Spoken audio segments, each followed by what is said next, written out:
Now imagine we came here on Sabbath.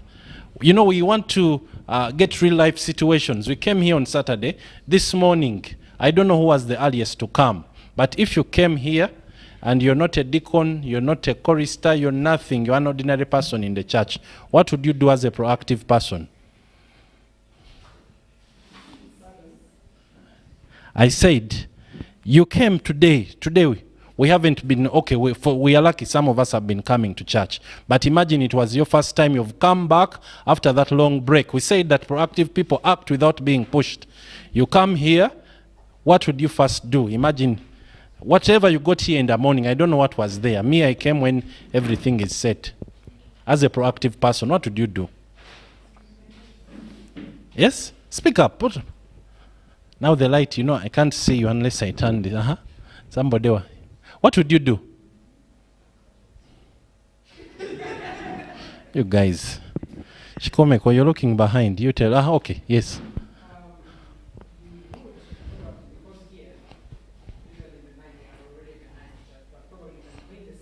Okay, thank you. Yes. As a proactive person, you don't wait to be told. You don't wait to be chosen. You don't wait. There are some things which you don't have to be laid on hands to see that this one is needed in the church. Though there are somewhere, there could be exceptions. Because now, you're not a deacon. You're not a deaconess. Why should you collect offerings? That is not your work. Yeah? So we have to understand very well. In as much as we want to be proactive, but we have to know our limits. Ever read of the man who tried to touch the what? The Ark of the Covenant. What happened to him? He died. We try to help God. So we should give God his place. But there are things that we can do for ourselves. By the way, there's a saying that people have tried to make appear like it's in the Bible, that God helps those who help themselves. Anyone who has ever seen that in the Bible? But why do we say it? Is it there in the Bible? Maybe it is there and you've never read it. It is not there in the Bible. God helps those who can't help themselves. If you can, there are things that you can do for yourselves. For example, God won't read for you the books you are supposed to read. God won't do that. When you finish your degree, you have to go out to look for something to do. After you get it, you have to prove that you deserve to be employed. You get me? So, God helps those who can't. Maybe let me list one or two examples for you to get that point. The man who had been at the pool for 38 years at Bethesda. This man, he had reached a point and he couldn't help himself. Because you imagine, maybe he would have mobilized people and they told his friends, please help me, push me inside. Help me, maybe we make turns. We say that maybe I go first, you go next. But they didn't. So when Jesus comes on the scene, he helps him because he couldn't help himself. So it is not there in the Bible that God helps those who help themselves. So if God helps those who help themselves, that means you've taken God's place, God's position. Remember, we are looking at how to be productive, qualities of being productive, proactive. So you told us that they act without being told. You've come here, you've seen what is happening in the church. The seats are arranged. Maybe they cleaned them the day before, but because there were people walking from outside, the dust came in. Okay? So you've seen there is a rag, but many times, do you know what happens? We come and we just take our seat. We clean and we sit and we wait. By the way, in the primary school, they have benches. I think even in the secondary, they have benches. Now, there used to be this guy, was older. Somehow he had taken many years in primary. So he would come and pull the bench towards this side while people are still standing singing a hymn. So after some time, the children sit and they fall down. There are people who are like that. You get it? In our places of work, they mind about themselves. But what makes you unique as a young person is being concerned not only about you, but also other people. There are people who are like that. They are always concerned. Even here, they will take note who hasn't come to church today, who has a challenge. Naturally, there are people who are like that. They don't wait to be given that responsibility. Then out of the blue, you say, this person, I think they can handle welfare. They are good in that. They are not only concerned about their well-being, but they go beyond. Now, Of course, while we say this, we marry it with what we talked about in the morning. That aspect of being concerned about other people should also go on. Because you find that when you're finally married, you have children. It's not only about you. It's about also the other person. You don't care about what you're going to eat alone. Because before you were single, you chick commando and tea, you sleep. But now you think about what will the entire family eat. Yesterday they ate beans. Will they eat beans also today? Now that is where the man comes in. He's concerned saying, but this family, I've left home. I've left only 10,000. Is it enough? Being concerned. Now proactiveness, you accumulate it with time. Being concerned. Actually, I tried to find out proactive is creating or controlling a situation rather than just responding to it after it has happened. I repeat, creating or controlling a situation rather than just responding after it has happened. There is a challenge, then you wait for it, then that's when you respond. But you act with the end in mind, knowing that what will happen? What if I'm not there? Imagine you're given responsibility here in church. You take it upon...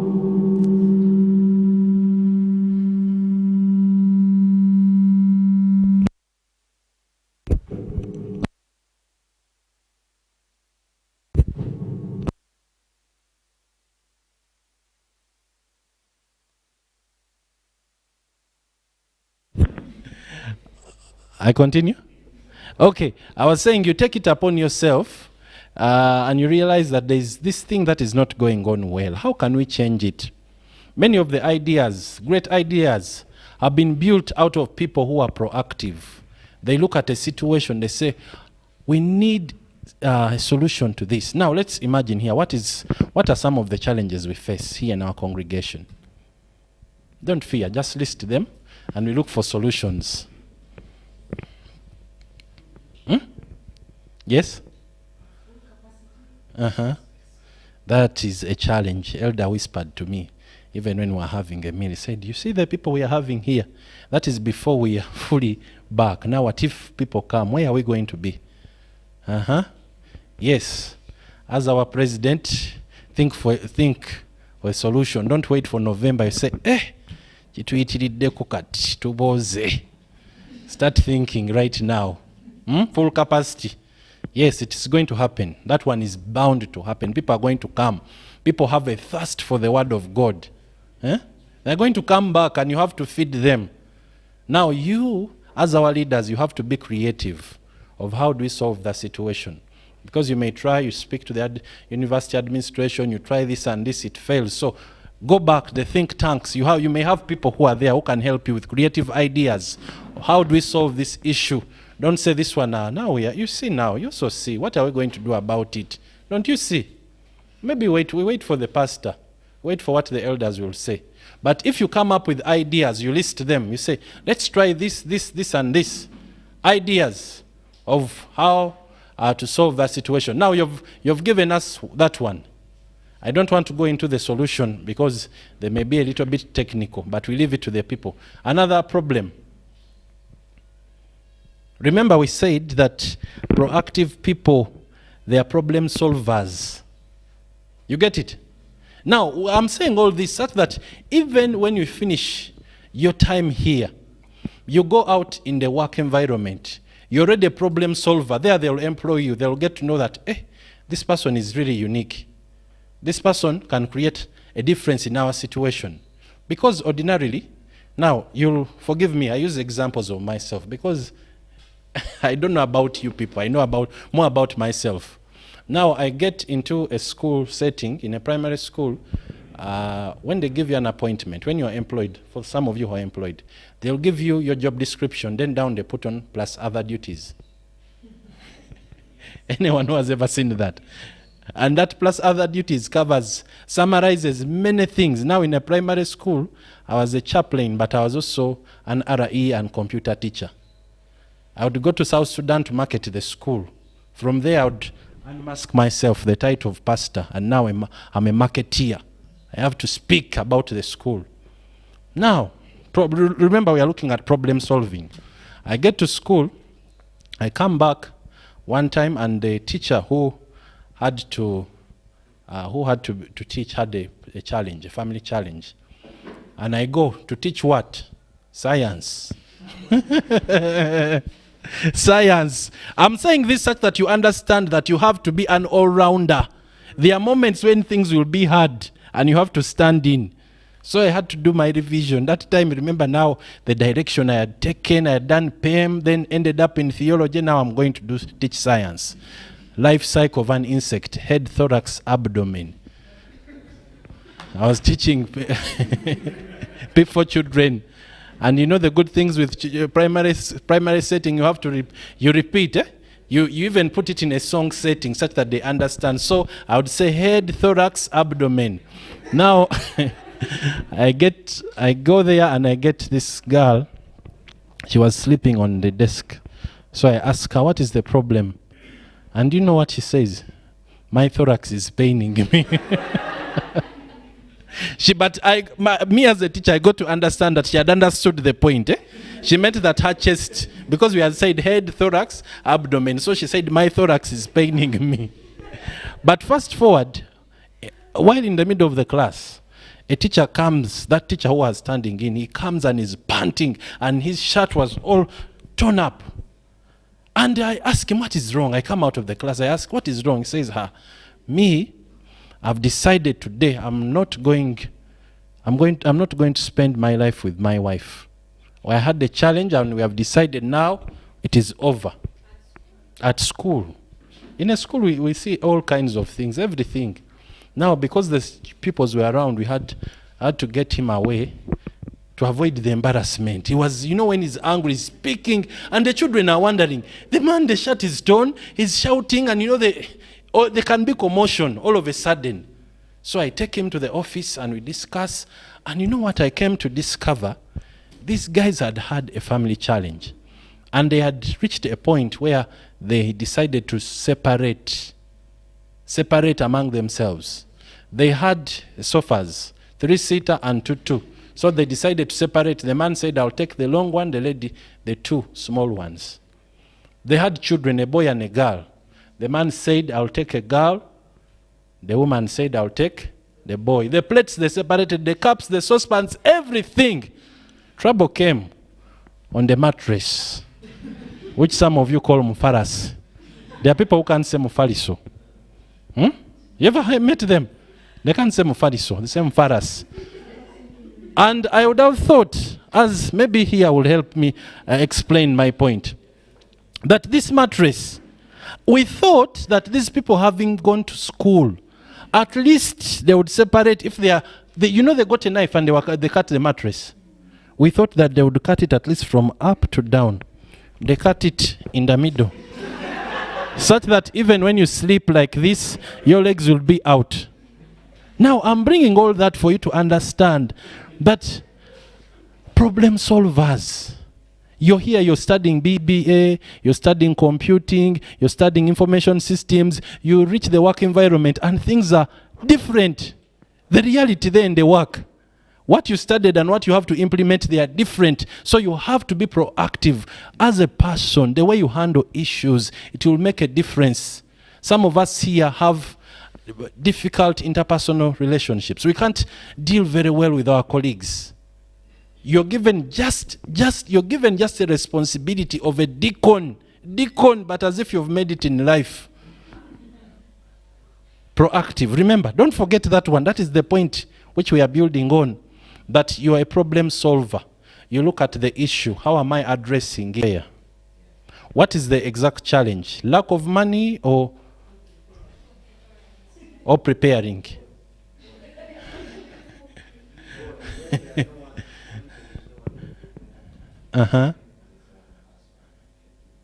The lunch is prepared by you people here. Money collected by you people here. Now there is what? Then eaten by, of course, eaten by you, no one else. Maybe I think this one you could be having a rotation, because I want to believe there could be people who you serve in a rotation. Families, okay, families. But maybe something, just to hint on briefly, I know you'll solve it the other side. Not everybody can do everything. You should get to realize there are those who are good with fundraising. They can give in the money, but telling them to go to the kitchen. Then there are those who are good at mobilizing, but they don't have money. Then there are those they are there. In every system, they are there. In our community there is a man. This guy is good at mobilizing the community. Now we needed a grader to come because the road was bad and it was the side to our home. The way he mobilized all of us, we gave him money willingly, but him reaching on the computation, he wasn't there, he wasn't featuring. But he had done his job, okay? So, as the leaders, try to understand the strength of each and every person. There are those who can contribute, those who can cook, there are those who can be available. Then maybe you may need a, how should I term it?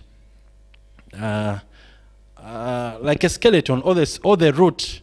There could be people, they may not belong in all the families, but there could be people who are ever there to do something. And you know that I can rely on these 2 or 3 for the kitchen welfare. I can rely on this team to do this, in as much as they are not part of that family. But you know that this is the where I begin. This is the spine, where I'll build from. Those are just ideas I'm thinking. Then maybe the funding we talked about. Of course, I've been a student like you. Sometimes things are hard. But usually some people, when they get to know that they are contributing the meal that they would have eaten every Saturday during the semester, they do that. Isn't it so? And you say that maybe you, 1,000. How many Saturdays in a semester? And you calculate, you see, okay, you simplify it for them from the budget. You say, okay, this is what you'll be able to contribute. Then there are those who may give beyond. There are those who may not even pray from here, and they just say, whenever you call, they are willing to give you. So you have to go back as leaders. You think, you come up with solutions, very many. Some may work, some may not work. Now I was fundraising a number of projects. And the challenge we faced, you know, online fundraising is really very tricky. Unlike here physically, you'll get to know how to approach. Now, a WhatsApp fundraising. Tell me, what do you do? Have you done WhatsApp fundraising? Yes, what would you do? Then you just put in the group. Okay, thank you. The first one is designing a poster. Publicity, people get to know. I've put it now in the group. What is the name of our group here? Our group, we have a WhatsApp group, don't we? Do we have it? Yes. Okay, Musdaa-Bs family. We have designed a poster. What do we want to buy? Elder Chiza, what do you want to buy?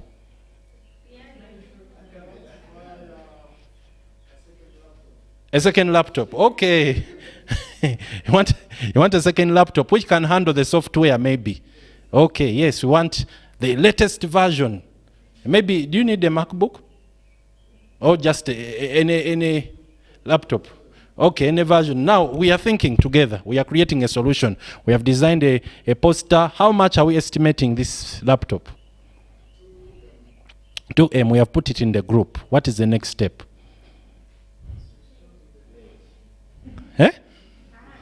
Yes? The list. They have not yet contributed. We have just put the poster.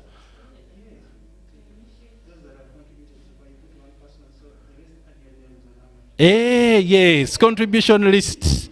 Contribution list. And one issue of making sure now, there are people who are very proactive in various groups. There are those who will just start a fundraising list, they put a name and down they put the treasurer without even consulting the president. Oh, you've seen that, isn't it so? Condolence, what, they start very fast. They are proactive. So those are different people. You get to know their strength. And you get to know how to tap them. So you've made a contribution list. A key component of making sure that this fundraising is successful is accountability. If the first fundraising things didn't turn out well, if you're not clear, you're not open, the funders won't be convinced. They will doubt. They say, but we gave you this money. So you have to be very open, very clear, And you make sure that at the end of each fundraising, you show accountability. We collected this went to expenses, withdraw, charge, and everything. So maybe we need a treasurer. We have put a treasurer. Now, why I was bringing the issue of online fundraising, there could be people who are good at mobilizing. There are times when people are very active on WhatsApp. We are lucky now we are coming back physically, but I'm just highlighting how to maybe to raise the money for the fellowship lunch. Because sometimes you may meet the people physically. There could be those who are willing, you talk to them in the inbox. Now they told me, one person told me that, this issue of tagging, me I used to tag people. I know this one has contributed, then I tag. Shikomeko, say something. Elder Kamgasha, how are you today? Now it offended one person, said, this issue of tagging us, it's like you're forcing us to give. Now different systems work different. You get to know what works for who and what works for another. So as a proactive person, you need to be able to be flexible. Don't stick on one point that this is what should be done. You should understand the strength of the people. Okay? So raising the money, you should get to know. Those who can give you the 1,000, 2,000, along the way you get to see how you can raise the budget. Don't wait. Don't wait when the time has reached when you need the money for the lunch. There are those, little by little, you are able to get there. We are fundraising, I think we needed around 15 million for that church in Buchinda. And they had already put up, this church in Buchinda was begun by Pastor Twesige. Some of you may know him. Unfortunately, he died in the other first lockdown. And they had already put up the timber. Now it was hard. The timber was going to get spoiled, so we had to look for strategies. We had to look, tagging people, doing all kinds of things. On a daily basis, you make sure that there is somebody who is promoting the event. So as leaders here, get to know who can do the mobilization, who is good with our finances, who you're sure that when we give them the money, it won't go to do other things. People have to know that their money did the specific purpose they gave it to. Now, of course here, the scholars say that proactive people know themselves. You know what I'm able to do. You know your strength. You know your weaknesses. As a proactive person, you should know, what can I do? Like I said, not everybody can do everything. You should get to know that this one, honestly, this one is not within my component. This one is not within my reach. Proactive people have self-confidence. Remember, I told you you're going to get employed. People will want to see that this person, surely, when we have a staff event and we are hosting people, will he speak on behalf of the organization? There are those people who can't talk. You give them the microphone, it will either be down like this, or content will be lacking completely. Even if you prepare, they can't. But give them computers and other things, they will do the work. So you get to know what they can do. You get it? Proactive people, they are creative. This one we talked about it, and look for different solutions. They express themselves in a positive way. Okay, now I want answers here. How can I express myself in a positive way? Positivity. We have to think. How do I express myself in a positive way? Basically, imagine this afternoon. I want hands. This afternoon, what is happening, what we are discussing, and in case you went out, how can I express myself in a positive way? Is the question very hard? Eh? What? Positive in which way? There are people who naturally are negative. They look at everything at the other side. They'll complain. They'll complain about the food. They'll complain about the preacher. They'll complain about the choir. They'll complain about each and everything. There are people who are like that, who are negative. Eh? In as much as we may not like things that are going on, the leaders and everything, I'm not talking about only leaders here, even at the country level, the church, but we as proactive people, how can we do that in a positive way? You think? I think it begins with Very true. Mm-hmm. Yes.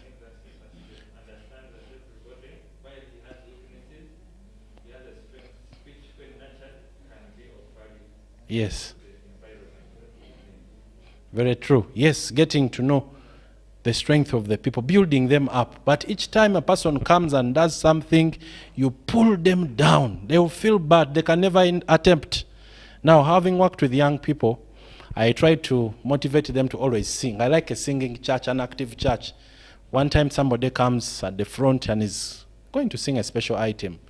And he sings, hey, hey, hey, hey, my Jesus, I will love you every day. Hey, hey. What would you have done if you're the pastor? Eh? Yes, what? Mm. It depends on the age. Mm. Because every age has a different instinct, has a different mindset, and has a different feel, like has a different way of coping up with feelings. So usually I deal with these. If it's a kid, you just welcome it and try to you try to rebuke it, but not directly. You try to talk with it, and like advise it, but again like put her what would I say? Raise her emotions, like you're like what you've done was so nice, but wish you could just do it just in this little way. It will be very well. It will be very nice. Then it will know what I've done is not bad. But at least someone would realize that you're trying to repeat what she's done, but not direct, like you don't direct attack. Okay, that is our approach. Okay, not direct attack. When we were in high school, we had a pastor who would say, my chapel is my chapel. I won't mention his name, but he was a tough man, no nonsense man. And when you come there and you're singing, hey, hey, hey, my Jesus, I will love you, immediately the machines will just get plucked off. And you end there, you die in the movie yourself on the front. That was the approach. And we got to know that man, that is his way. Then there are others. I'm saying this such that you understand that even the leaders are different. There are those whose approach is like that. Then there are those ones who will call you in the office and tell you like her. And they tell you, please, yes, you tried your best, but next time, this is what we expect from you. You get me? So you try to understand. You can kill somebody's confidence there and then they will never attempt to do anything. That is what Elder is talking about. You try to build them little by little, because even you get to know that learning is progressive. We learn, we unlearn, and we relearn. So there are things that we may have been knowing, but we come here in society and we get to know that here the society, things are different. There are people who can buy maize or sugarcane and they can just begin eating on the road. And it's very okay for them. Have you ever seen such people? Yes. Then there are those ones, they see you eating sugarcane in such a manner, they wonder, where did you grow up from? The young people say, who grew you? Isn't it so? Who born you? That's what they say, the young people. But you wonder, but we are different. So, in as much as we are different, we need to embrace this diversity, to understand that we are different, but we are coming together as one body of Christ. You told me you wanted verses. Maybe we read one or two, then we can summarize. I don't know if you'll have some questions for me. First one is Ephesians chapter 4, verse 13. Talking about the need for us to embrace the diversity. I think it was a key text in one camp meeting. Ephesians 4:13 says, I think mine is a Good News Bible. And so we shall all come together to the oneness in our faith and in our knowledge of the Son of God. We shall become mature persons, teaching to the very height of Christ's full stature. I think there is a translation which says, until we all come in that oneness. That oneness can only be brought about by Jesus. whereby we embrace our differences, we get to know people's different strengths, and we get to know that that is how the person is. Now, I want to highlight a little bit about people saying that, but this is my nature. Have you ever heard of such people? You try to correct them and say, but this is who I am.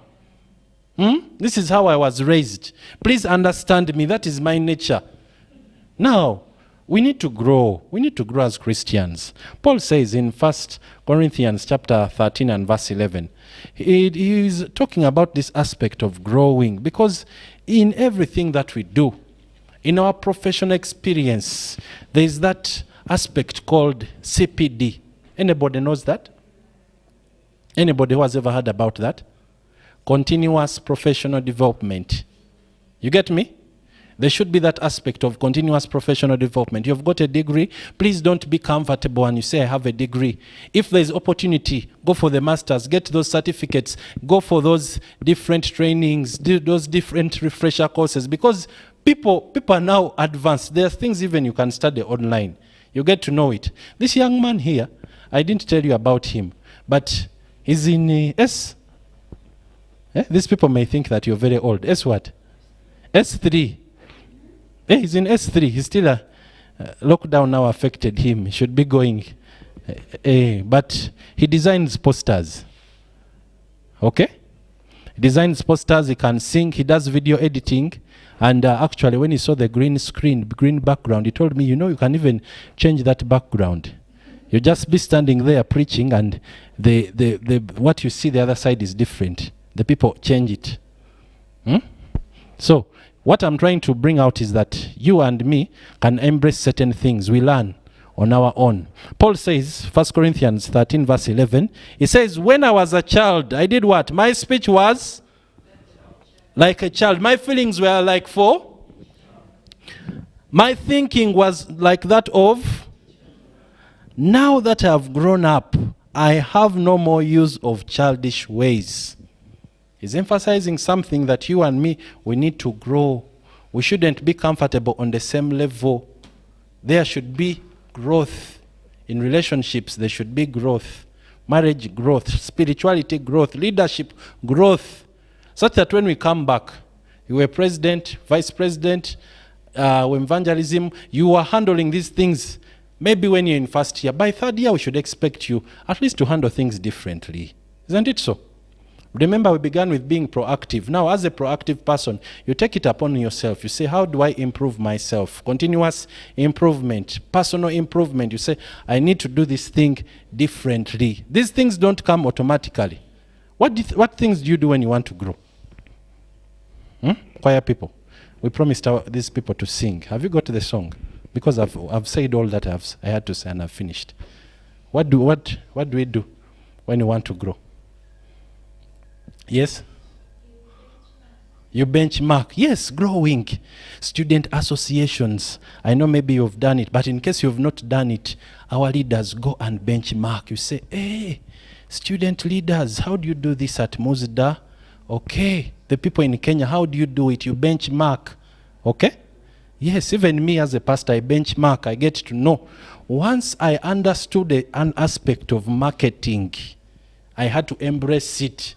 Because previously, I used to just go and preach elsewhere, everywhere, but nobody would know. So somebody told me, no, you are now an international brand. We need to package you well. I'm telling you this because you're my friends. I also want to see you. So they told me we have to package. The packaging matters a lot. So brand yourself, if possible. So the person told me, you know, first invest in yourself. Go to a studio, take professional photos for the poster. Because that we had challenges with pastors and they are making posters and they have taken with their phones and they are holding Bibles, they are doing what? So, you get me, I'm saying these things for you to understand. You're packaging yourselves. So, he told me now, that is the first one. Go and take photos. Number 2, we need a page for you. So I opened the page. It's still growing, but I'm telling you what the person told me. Get a page. We are branding you. We are packaging you. Open a YouTube channel. Let the people get to know what you're doing. Because you may be doing it, but it is good, but they don't know. Okay? So, become active. These young people, enjoy what you say. So, record short sermons. Very soon you're going to see them. The short clips, which can make rounds very easily. People can share easily on statuses. And many other things. Now, you give me at least 2 tips from you. What can I do when I go back? After that, I pray and we finish. I've told you mine. Now you tell me what I should do to improve myself. The question is tough. Okay, Elder.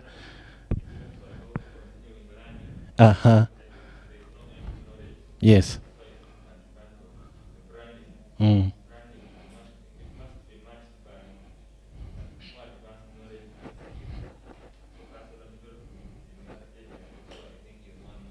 Sure. Thank you. Thank you. My student. Tell me. When somebody says gospel or preaching, at first there is an image that is portrayed. But the old way we knew sermons or preaching is that I see a pastor, probably what might come in my mind first is that he's going to preach for 1 hour. And then secondly, the sermons might be boring because okay, I don't know if somebody is getting me. Like we have to put in mind that we are serving a congregation that is, I don't know how I can explain it. We are serving many people, whereby we are even putting attention to the people who are not Christian. So the sermons we should make, and even if we drag it into the music that we do, first of all, the songs that we sing, you might sing a song that doesn't impress people. So when you're doing music, make sure that you're doing something that is easy to be interpreted by everybody. Okay? Because lately, people could know that pastors probably preach for a long time and then have those hectic sermons that they come with prophecy and scripture, very many verses, you know. So what I think is that when the pastor comes and then they preach about the daily events that we pass through, because that's the normal life that we undergo, the way that we should handle life, and then the Bible should come just to correct us or to relate with the life that we live in. But if we go straight to the Bible, then we read 30 verses, 20. That's my opinion. Thank you. You've given me a tip. Okay, when we go back to school, I'll look into it. Okay, I think 2 hands, then we can end. Yours? Okay. Cameraman, I can't miss you. 1, 2, 3. And we wanted to see you. How shall we see you? For me, I think this is how preachers. Preachers should make sermons that cut across. There are preachers who come to preach and they preach only to adults and their marriages. Then the youths are completely out of the picture. You're talking when you meet your wife. Now the other day you had rent. Now the other day you need a plot. Then this one who is in school is this one is completely out of the picture. And besides, pastors usually when the pastor tries to calm down, they have a congregation, let me say mixed up. People with different ideas, people with different levels of education, people with different mindsets, people with different problems, people with different plans. But to find someone, because they are educated, they come now. When I went to California the other day, I found the other mansion and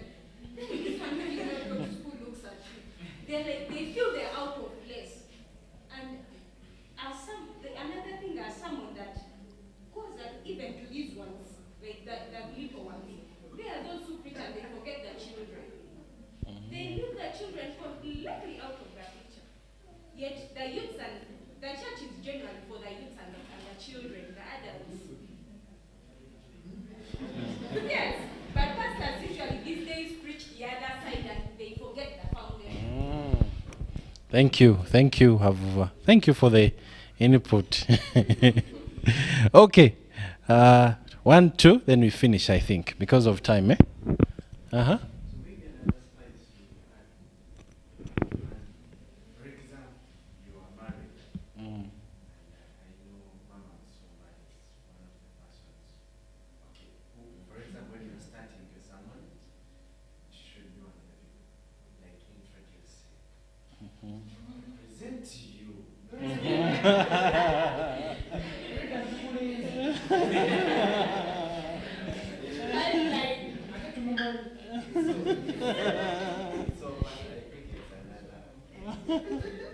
Thank you. You know my challenge with that? My wife is very shy.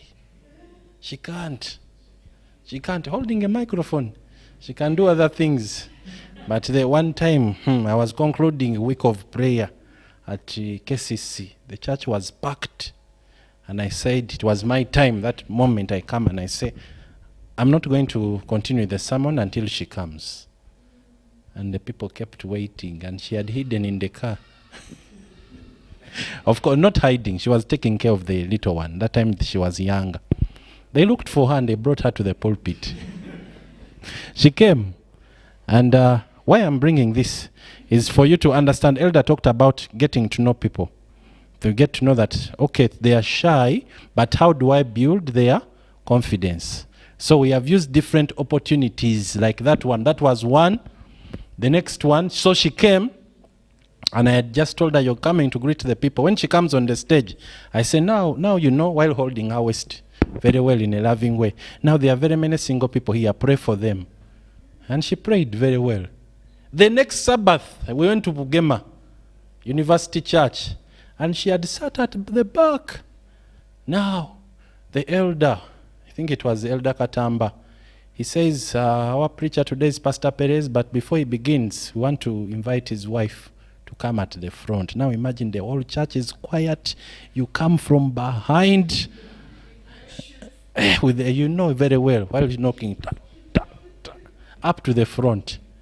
But I'm bringing those two aspects. And she came and she had to hold the microphone to say something, to greet the people. And I asked her to also pray. So you build the confidence little by little. You get it? Next time maybe she'll be here to introduce me. Okay? Thank you. It is clear. Well, good point. You such that it's shared ministry. Yes, lastly. About Yes. that's a very big thing. It's a glass one. And I would recommend that in addition to that, I always update the people or the crowd around in regards to your whereabouts and your moves in the line of work that you do on your other social media accounts. Facebook, if you have WhatsApp, Instagram, then you can always just work with something small, maybe this Friday I'll be speaking at this church. Poster. So at least at 4 hours update and know about it. So comes easy for Chikomeko, you said watch out. crowd is be there at this time. Thank you. Huh? And where is communicated? I'll be speaking at this church, this day, or something. Yes. Thank you. Yes, that is very good. You pick up with the trend you see. We picked that from benchmarking. You get to know how things are done. Don't remain on the same level. Repackage.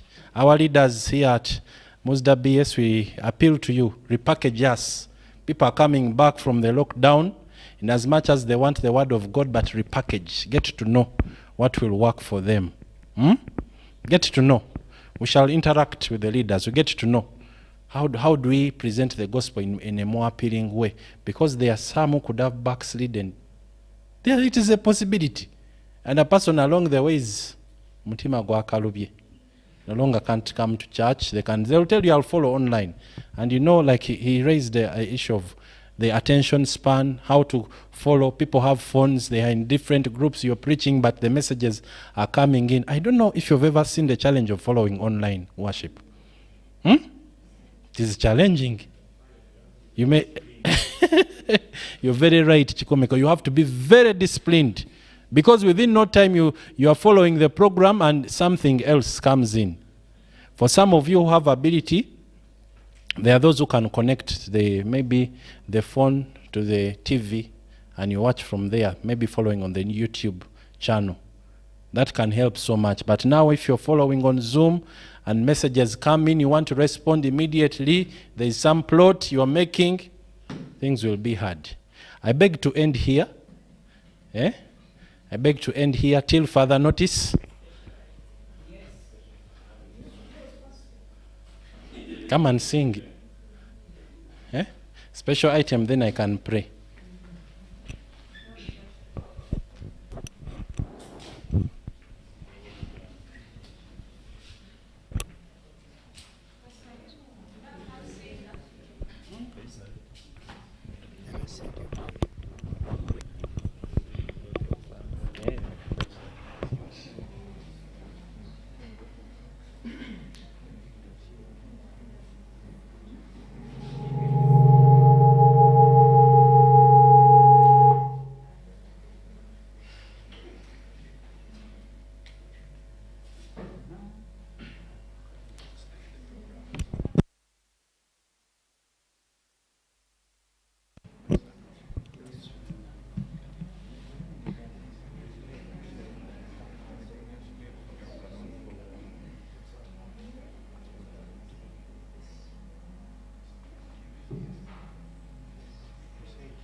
Gane